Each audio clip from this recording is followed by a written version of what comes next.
할렐루야. 주일 예배 함께할 우리 모든 성도님들에게 주님의 평강이 가득하기를 축복합니다. 설날 연휴 참 고생도 많이 하셨는데 오늘 오후 예배까지 들으신 이 자리로 나오신 여러분들을 보니까 참 존경스럽습니다. 많이 피곤하실 텐데 그래도 하나님 주신 또 특별한 은혜가 있을 줄 믿습니다. 우리 한번 옆에 있는 분에게 한번 격려 한번 이야기 한번 해줄까요? 대단하십니다. 시작. 예.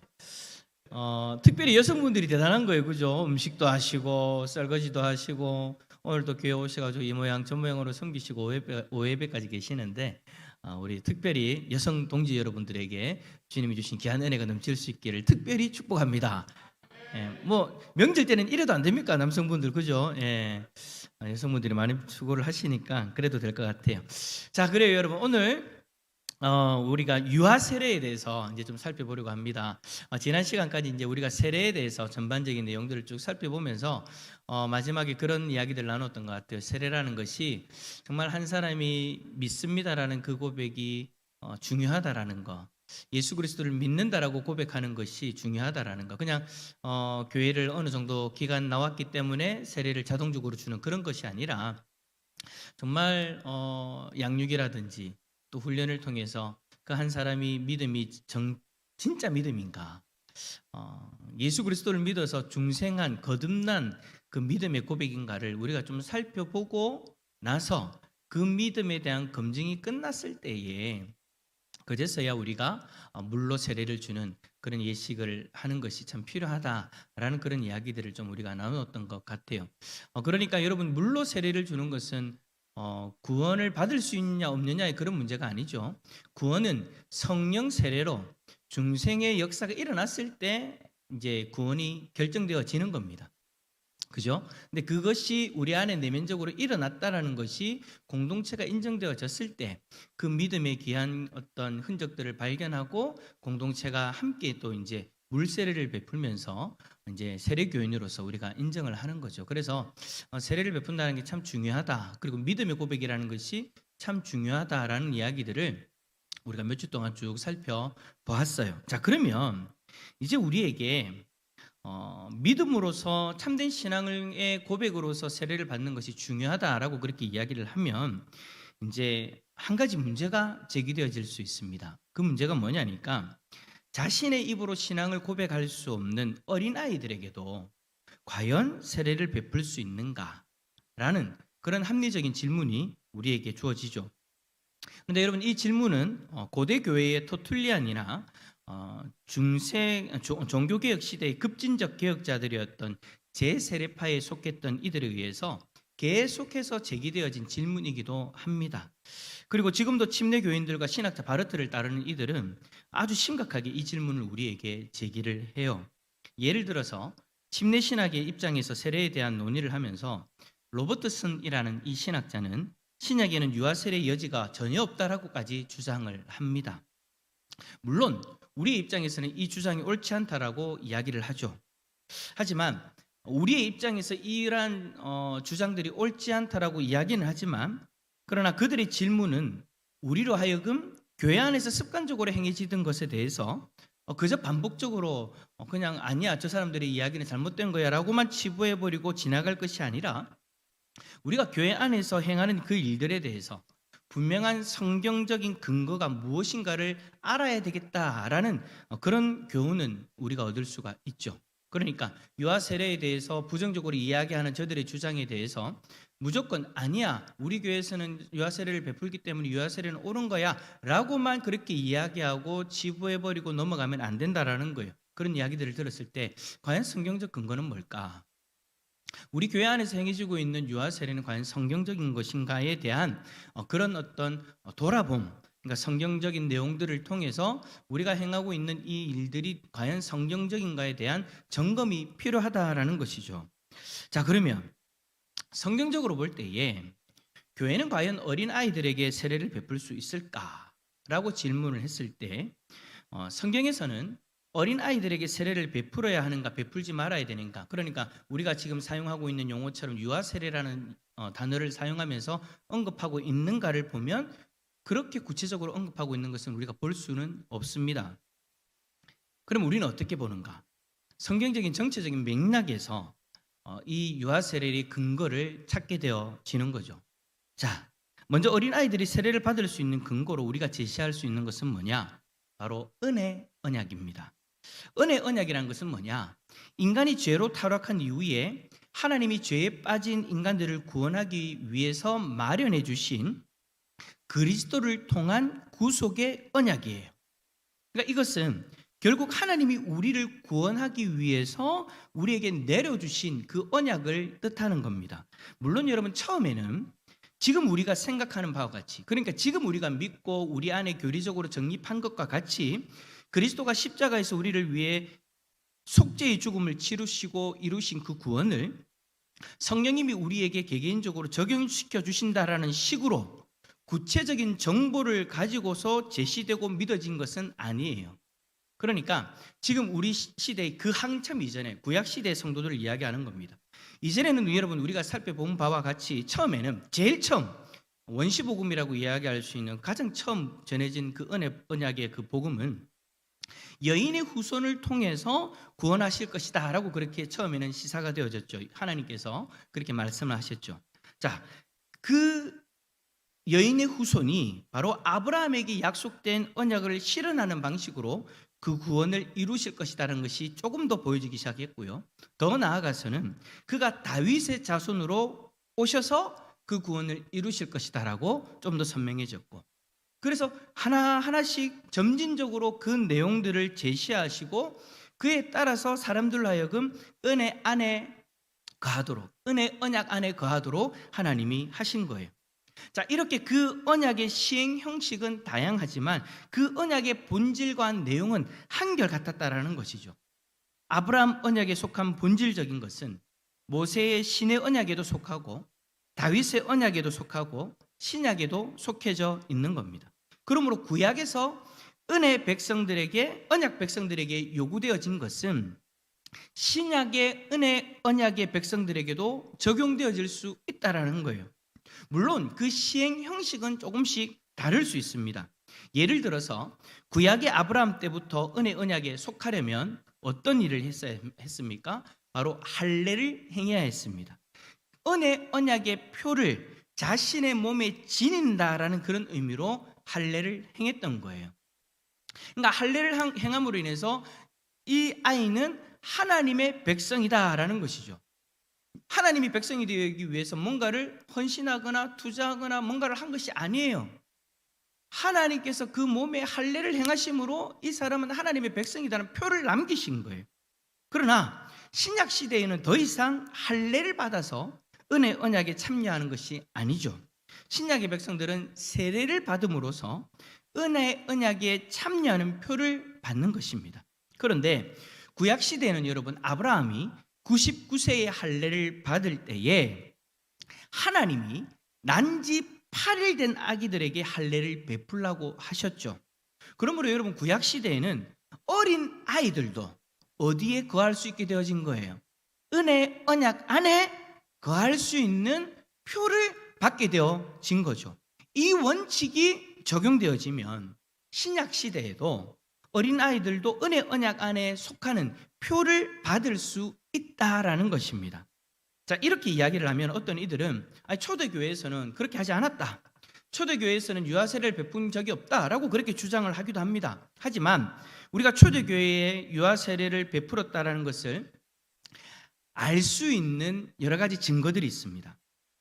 그 증거들 중에 하나가 초대교회 복음 선포자들이 선언한 그 말씀들을 보면 이것이 전제되어져 있다는 것을 우리는 알 수 있어요. 그러니까 어린아이들도 그 은혜 언약 안에 머물 수 있다는 것, 거할 수 있다는 것을 해당되어진다는 것을 우리는 알 수 있어요. 예를 들면 베드로가 예루살렘의 유대인들에게 처음 세례를 받으라고 권면했을 때 사도행전 2장 39절에서 이렇게 말씀하십니다. 이 약속은 너희와 너희 자녀와 모든 먼데 사람 곧 주 우리 하나님이 얼마든지 부르시는 자들에게 하신 것이라. 자, 보세요. 복음을 선포하고 세례를 받으라고 이야기를 하면서 누구에 대해서 이야기합니까? 너희와 너희 자녀와, 너희와 너희 모든 자녀와. 그러니까 그 죄 씻음에 대한 그 은혜 언약, 이 언약이 어른들에게만 해당되어지는 것이 아니라 어린 아이들에게도 해당되어진다는 것을 지금 언급하고 있는 거예요. 어린 아이라고 해서 하나님의 은혜 언약이 제공되는 구속으로부터 제외되어 있는 것이 아니라는 거죠. 또한 그 구속의 은혜를 얻고자 성숙할 때까지 기다려야 되는 것도 아니라는 이야기예요. 신자의 갓 태어난 자녀들도 이미 은혜 언약의 범위 안에 있는 것이므로 구속의 약속이 주어진다라는 거예요. 그래서 여러분, 교회는 이 약속을 믿고 유아 세례를 시행하면서 어린아이들도 이 약속 안에 있음을 고백하고 인정해야 되는 것입니다. 자, 이것은 여러분, 어린아이들도 그들 자신의 힘으로서 구원함에 이를 수 없고 오직 예수 그리스도가 십자가에서 이루신 구속을 성령님이 적용시켜 줄 때에만 구원함을 받을 수 있다는 것을 표현하고 고백하는 것이기도 하는 거예요. 여러분, 우리도 마찬가지잖아요. 우리가 구원을 받기 위해서 우리가 무엇을 했습니까? 우리도 여러분, 구원에 있었을 만큼은 어린아이들과 똑같은 입장이에요. 우리 쪽에서 구원을 얻기 위해서 뭔가를 희생하거나 뭔가를 제공하거나 뭔가를 헌신한 것이 아니에요. 전적으로 하나님이 우리를 선택해 주셨고 우리에게 믿음을 주셨고 그 믿음으로 구원받을 수 있는 길을 열어주셨고 그 한 사람 한 사람에게 다 적용시켜 주셨잖아요. 하나님 쪽에서 모든 것을 하셨고 우리에게는 선물로 주어진 거예요. 그렇다면 여러분, 동일하게 어린아이들도 마찬가지다라는 거죠. 어린아이들이 무엇을 할 수 있습니까? 하나님의 절대적인 선택이고 하나님이 믿음을 주시고 하나님이 적용시켜 주셔야 구원받을 수 있는 존재인 거죠. 우리하고 똑같다라는 거예요. 그 은혜 언약 아래에서 똑같이 있는데 성숙한 어른은 구원받고 어린아이들은 구원받지 못한다, 그렇게 이야기하면 곤란하다라는 거죠. 아무리 순결해 보이는 악이라도 구속을 필요로 하지 않을 악에는 이 세상에 하나도 없습니다. 그러니까 하나님 쪽에서의 구속을 이야기하는 거예요. 하나님 쪽에서의 선택을 이야기하는 거예요. 이 땅에 태어난 모든 아이들이 다 하나님 쪽에서의 선택, 구속이 필요하다라는 거죠. 갓 태어난 아기들이라 해도 그리스도의 구속 사실에 의해서만 구원에 이르게 되어진다라는 거. 그것을 믿을 수 있는 믿음이 하나님 쪽으로부터 선물로 주어졌을 때 우리는 여러분 구원받게 되어지는 거죠. 그래서 그 사실을 은혜 언약 안에서 그 사실을 우리가 믿고 우리 아이들에게 세례를 베푸는 거예요. 또한 여러분, 유아 세례를 받은 아이들은 그 사실에 근거해서 원칙적으로 교회에 받아들여지고 교회 안에 속한 아이들로 우리는 인정을 하는 겁니다. 그러니까 어릴 때부터 교회에서 자란 아이들, 유아 세례를 받고 자란 아이들을 너는 아직 입교를 안 했기 때문에, 너는 아직 예수님을 믿는다라고 고백할 수 있는 나이가 안 되었기 때문에 너는 우리 교회 교인이 아니야 라고 인정합니까? 아니잖아요. 다 우리 교회 교인입니다. 유아 세례를 받아서 세례 교인으로서 우리는 인정을 하는 거예요. 그들도 특별한 하나님의 공동체에 한 소속되어져 있는 영혼이다라는 것을 우리 모두가 인정하는 거죠. 그렇잖아요. 여러분 중에 우리 주일학교 아이들 보면서 너는 아직 어리기 때문에 아직 하나님 백성 아니야 라고 이야기하는 사람이 누가 있습니까? 다 하나님 백성이라고 이야기를 하잖아요. 그죠? 이 하나님 백성이라는 말 안에 뭐가 포함되어져 있는 거예요? 너는 믿음 있고 너는 구원받은 하나님의 백성이라는 우리의 고백이 있는 거잖아요. 그 믿음이 있는 거잖아요. 그 믿음을 가지고 우리가 유아 세례를 베푼다라는 거죠. 물론 그 아이들은 교회 안에서 성장해서 성숙한 후에 자신들의 입으로 자신들의 신앙을 고백하도록 해야 되고 그 고백의 근거에서 교회의 성숙한 정회원으로 받아들여지기도 합니다. 그러나 그렇게 입교에 의해 교회의 정회원 되기 전에라도 유아 세례를 받은 아이들은 교회에 속해 있는 교회의 한 지체로 인정되어진다라는 거예요. 즉 유아 세례 교인이 되어지는 거죠. 이렇게 여러분, 유아 세례로 말미암아 교회 안에 속한 아이들은 불신자의 자녀들과 구별되어집니다. 어떤 식으로 구별되어집니까? 우리 기독교 믿음의 가정 안에서 하나님 말씀으로 교육받는 그 삶으로 구별되어지는 거예요. 교회 안에서 하나님 말씀으로 양육되어지는 구별되어짐이 있다라는 거예요. 그래서 여러분, 우리는 어쩌든가 아이들에게 하나님의 말씀을 전하고 하나님의 말씀을 가르치고 그 아이들이 말씀을 통해서 온전히 자라갈 수 있도록 여러분 우리는 구별되게 키우지 않습니까? 여러분 여기서 구별된다. 유아 세례를 받았으니까 불신자들의 아이들과는 구별된다라고 해서 여러분 뭐 어떤 세상적인 관점으로 구별됨을 이야기하는 것이 아니다라는 거예요. 하나님의 백성으로서의 구별됨을 이야기하는 거예요. 그래서 하나님의 말씀으로 양육시켜야 되고 어떻게 해서든 예배 자리에 주일날 온전히 하나님을 예배드릴 수 있도록 우리는 그들을 인도하고 어떻게 해서든 그렇게 신앙으로 교육시키려고 하는 거죠. 그 구별함을 어릴 때부터 아이들에게 교육시키고 아이들에게 그 환경 가운데 자라가게 하는 것이죠. 그래서 그들은 교회 공동체의 일원으로서 복음의 선포를 들으면서 자라고 그 복음의 풍성한 의미 안에서 양육되어야만 하는 것입니다. 자, 그러면 유아 세례가 이와 같이 은혜 언약의 표라고 하면 유아 세례를 행할 때 은혜 언약 교리의 근거에서 세례를 베푸는 목사나 아기를 세례 받도록 하는 부모나 그리고 세례식에 동참하는 우리 회중들은 성도들은 세례를 받는 아이가 은혜 언약의 자녀라는 믿음을 가지고서 이 거룩한 예식에 참여해야 되겠죠. 세례를 베푸는 사람이 목사가 아휴, 야, 이거 뭐 믿음 가지겠나? 이런 의심을 가지고 하면 안 된다라는 거예요.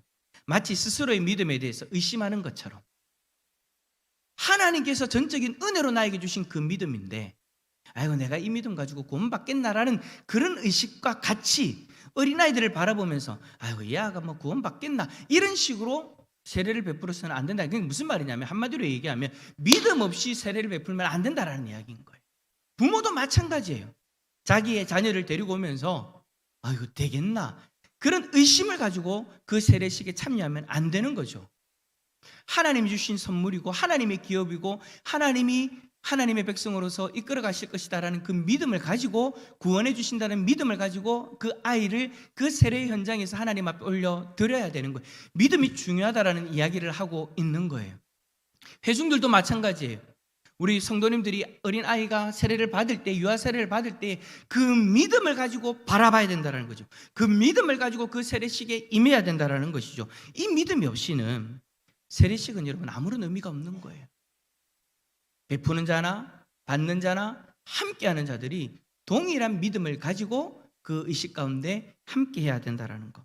여러분 천주교는요 신부님이 영세를 하면 그것 자체로 역사를 해서 그 아이를 중생시킨다라고 생각합니다. 그러니까 우리로 이야기하면 이건 거예요. 제가 유아 세례를 베푼다고 아이가 왔을 때 딱 세례를 베푸는 순간 그때의 중생의 역사가 일어난다라고 생각하는 거예요. 그게 기계적으로. 그 아이의 부모가 어떻든 아이가 어떻든 중요하지 않아요. 함께하는 회중이 어떻든 중요하지 않아. 그냥 신부님이 그냥 그 아이에게 할 때 영세를 베풀 때 그냥 자동적으로 그 일이 일어난다고 여기는 거예요. 마치 여러분 마술처럼 기계적인 성례관 이것을 여러분 세례 중생설이라고 이야기를 하는데 그렇게 세례를 베푼다고 해서 기계적으로 중생이 일어나는 것이 아니죠. 개신교에서는 여러분 그런 기계적인 성례관은 성례를 마술적인 것으로 전략시키는 비성경적 견해라고 여깁니다. 여러분 세례는 어린아이들을 중생시키거나 그러니까 물세례를 이야기하는 겁니다. 물세례를 제가 베푼다고 해서 구원받지 못한 아이가 갑자기 구원받게 되어지는 그런 기계적인 일이 마술적인 일이 일어나는 것이 아니라는 거예요. 이미 여러분 그 인생 가운데 하나님이 선택하시고 하나님의 역사로서 성령이 하시는 일이고 우리는 여러분 그것을 믿음의 표로 우리가 믿음으로 받아들이면서 행하는 예식인 거죠. 그런데 천주교에서는 이제 그 부분들에 대해서 마치 마술의식처럼 내가 행했을 때 아이에게 이런 일이 일어난다 라고 그렇게 받아들여지는데 그건 아니라는 거예요. 아무리 유아 세례를 베풀고 받아도 베푸는 이나 함께하는 부모 그리고 함께하는 회중들이 유아 세례를 은혜의 방도로 유하게 사용하실 것이다라는 그 믿음이 없다면 그 유아 세례는 아무런 의미를 가지지 못한다라고 생각하는 것이 우리들이 성경에서 발견한 유아 세례의 관점이다라는 것이죠. 여러분 우리가 이전에 살펴본 것처럼 하이델베르그 요리문답 제65문에 이런 말이 있었죠. 성령님은 거룩한 복음의 선포를 통해서 우리의 심령의 신앙을 생성시키시고 거룩한 성례를 통해서 그것을 경고케 하시는 것입니다. 이것이 이와 같이 유아 세례에 있어서도 일의 주체자는 누구시다라는 거예요. 성령 하나님. 성령 하나님이 그 유아 세례의 주체자이시고 우리는 그 일을 행하시는 하나님을 바라보면서 믿음으로 나아가는 거예요. 세례를 베푸는 자나 세례를 받는 자나 함께하는 모두가 그 하나님의 역사를 기대하고 바라보면서 믿음으로 나아가는 거죠. 자, 이런 입장에서는 집례자와 부모에게 성령님이 우리 심령에 행하시는 일에 대한 믿음이 없이 유아 세례가 행해진다면 그것은 하나님이 제정하신 거룩한 예식을 모욕하는 것이고 훼손하는 것이 되어지는 거예요.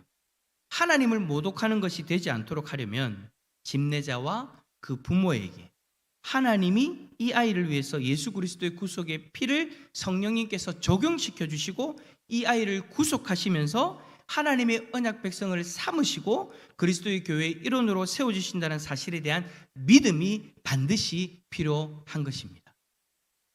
좀 말이 좀 어렵나요? 그러니까 유아 세례는 반드시 믿음이 있어야 된다는 거예요. 베푸는 자나 부모나 회중들이 함께 그 믿음의 고백을 하며 그 유아 세례를 베풀어야 된다라는 것. 여러분, 우리가 우리 교회에서 유아 세례를 저는 매년마다 자주 그래 일어났으면 좋겠습니다. 베풀었으면 좋겠습니다. 지금이라도 늦지 않았습니다. 그런 이야기를 하기에는 제가 보니까 다들 안 되네요. 하지나 이제 하시는 일은 지금 유아 세례 교육을 받고 있는 거야. 여러분, 유아 세례를 받을 때는 부모 교육을 하거든요. 오늘 하진이는 부모가 되기 전에 이미 교육을 받네. 지금부터 딱 기도를 하면서 하나님 믿음의 자녀 주세요. 그래서 유아 세례 받을 때 그런 믿음으로 내가 하나님 앞에 올려드릴게요. 믿음 좋은 형제 만나서 믿음의 가정이 이루어서 진짜 벌써부터 기도하고 계시죠? 네. 우리 교회에서 행해지는 모든 유아 세례 가운데 여러분 우리가 그러한 믿음으로 나아가야 된다는 거. 그래서 여러분 제가 지난주에 우리가 이야기했던 것처럼 유아 세례든 아니면 그냥 우리가 일반적인 세례든 정말 온 공동체가 그 세례를 베푸는 일에 대해서 정말 진중함을 가지고 초대교회 때는 여러분 금식까지 하면서 그렇게 했다고 했잖아요. 정말 우리가 기도하면서 준비하고 한 사람을 우리 세례교회의 어떤 공동체의 한 일원으로서 세우는 그 귀한 일인데 그 귀한 일을 우리가 감당할 수 있도록 우리가 그렇게 함께 믿음으로 나아가야 된다라는 것이죠. 그러면 여러분 우리는 우리의 언약의 자녀들을 세례받도록 데려올 때에 하나님의 약속을 우리가 반드시 믿어야 됩니다. 은혜 언약 가운데에서 반드시 그 언약을 믿어야 된다라는 거예요.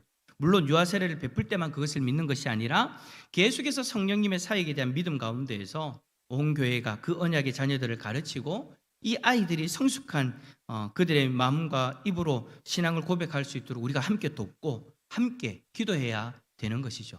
여러분 우리 주일학교가 요즘 참 많이 활발하게 활동하고 또 새로운 친구들도 오고 참 너무 보기 좋지 않습니까? 우리 아이들이 그렇게 신앙 가운데 잘 자랄 수 있도록 함께 우리가 기도하고 도와야 된다라는 것. 그래서 우리 유아 세례 받은 아이들이 흔들림 없이 믿음이 잘 자라서 정말 입교가 하는 그 가운데 자신들의 입으로 부모님 했던 그 믿음의 고백들을 그대로 전수받아 하나님 앞에 더 진중한 고백으로 하나님 앞에 올려드려지고 그 인생이 하나님 앞에 귀하게 쓰임받는 놀라운 역사들이 일어났으면 좋겠습니다. 여러분 왜 유아 세례 받은 애들이 모태신앙이다라고 해가지고 그런 말도 이제 모태신앙이니까 못하지라는 그런 이야기도 있잖아요. 우리 교회의 모태신앙 유아 세례 받은 아이들은 그런 아이들이 하나도 없기를 축복합니다. 어릴 때 부모로부터 물려받았던 그 믿음의 유산들을 은혜 언약 가운데 잘 자라가서 나중에 정말 좀 흔들리지 않고 주님 앞에 귀하게 쓰임받는 그런 역사들이 일어났으면 좋겠습니다. 자, 이제 우리 마지막으로 오늘 하이델베르그 요리문답 73은 유아들도 세례를 받아야 합니까?에 대한 그 답을 한번 마지막으로 읽고 마치도록 하겠습니다. 이 내용 안에 제가 오늘 했던 설교의 내용들이 다 있습니다. 함께 읽겠습니다. 시작. 그렇습니다. 그들의 부모들만이 아니라 어린아이들도 하나님의 언약 안에 있고 하나님의 백성입니다. 어린아이들도 어른에 못지않게 그리스도의 피와 신앙을 생성시키는 성령님을 통해서 죄 용서함을 받도록 약속되었습니다. 그러므로 그 언약의 표인 세례로서 어린아이들도 그리스도의 교회로 받아들여져야 하며 불신자들의 자녀들과 구별되어야 합니다. 이것이 구약시대에는 할례로서 이루어졌지만 신약에서는 세례로 대체되었습니다. 아멘.